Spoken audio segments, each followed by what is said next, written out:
Hey guys, welcome to my first run, and this is also the ticket mission run on Act 4 Chapter 2 Part 2 in DFFOO Global featuring Iris FRPT.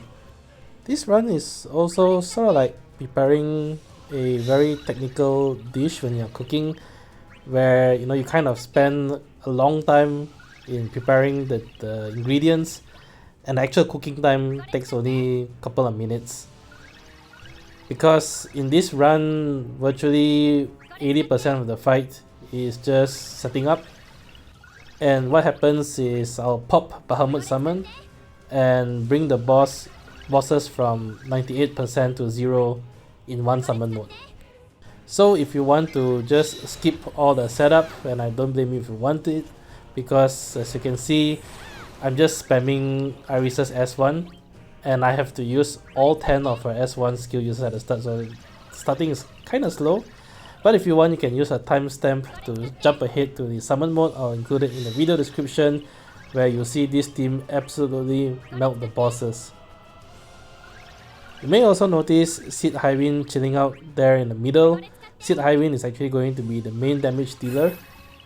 And what I'll be doing near the end of the fight is use Iris's EX to copy Cid Highwind's EX damage. Why Cid Highwind?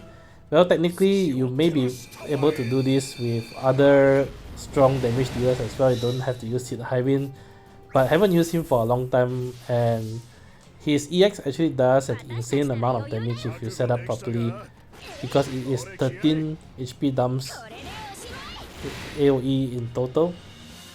But it does only one brave attack per HP dump, so if you want to get the most out of Cid Highwind damage, he needs to be properly supported.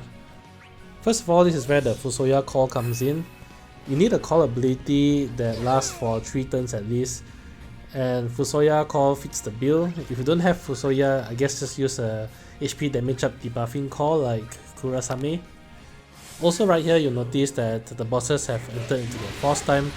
It is very important that both Cid Highwind and Penelo has more than 100% brave, and you can see that by their bravery, their current brave in orange numbers slash over max. If Cid Highwind or Penelo doesn't have max brave and the boss hits force time, they will do a force attack that will also paralyze your units. So if you got paralyzed, that means that you didn't do the setup correctly.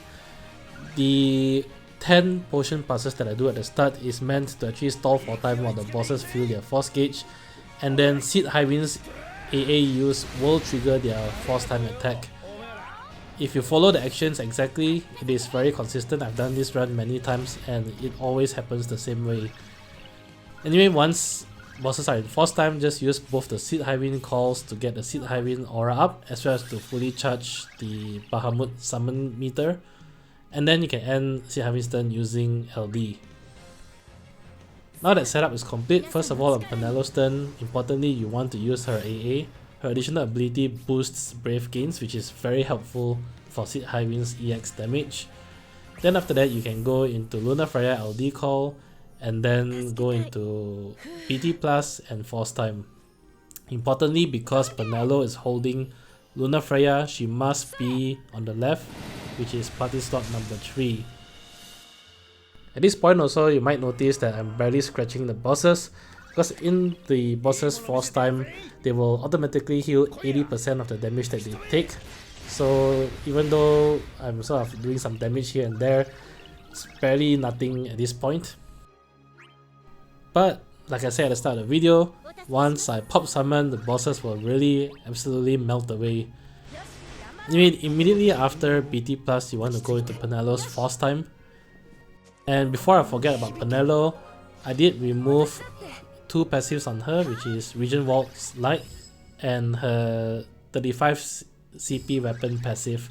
I'll list the passives that I removed in the video description as well, so you can check it out. But you can see here her Regen Waltz is in blue color icon, and really the only reason I do this is to keep the run at 2 turns. Alternatively, what you can do is just spin until there's 5 turns of force time and then only use a BT plus. However, that would just result in a 3 turn run. Anyway, coming back to the fight here, what I'm doing is using S1. until there are exactly 3 turns of a BT aura remaining. So you want to keep a very close eye on her BT aura. So right here, at 3 turns of BT aura, use S2 to pass her turn.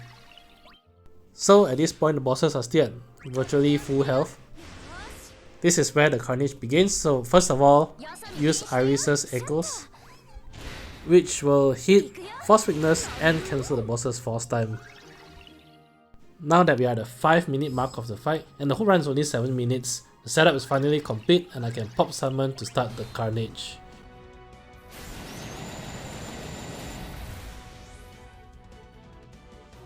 First off, your turn order should look very much like mine. If Penelo's turn is somewhere else, that means you did not remove the correct passive, so once again, refer to the video description.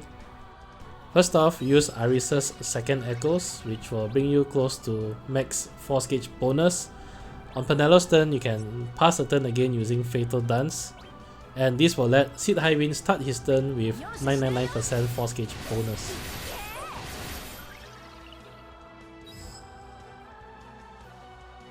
Use EX. Now if you're wondering why I did not hide the HP and Brave damage displays, this is why. I just sort of love seeing all the red numbers.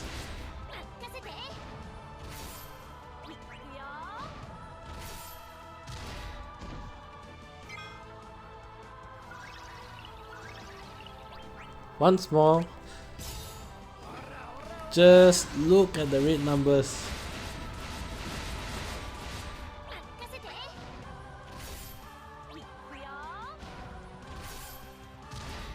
Two EXs and the bosses are already in red HP. So using Iris's EX here, she essentially does another Cid Highwind EX. The only drawback though is that the red numbers are all sort of condensed into a couple.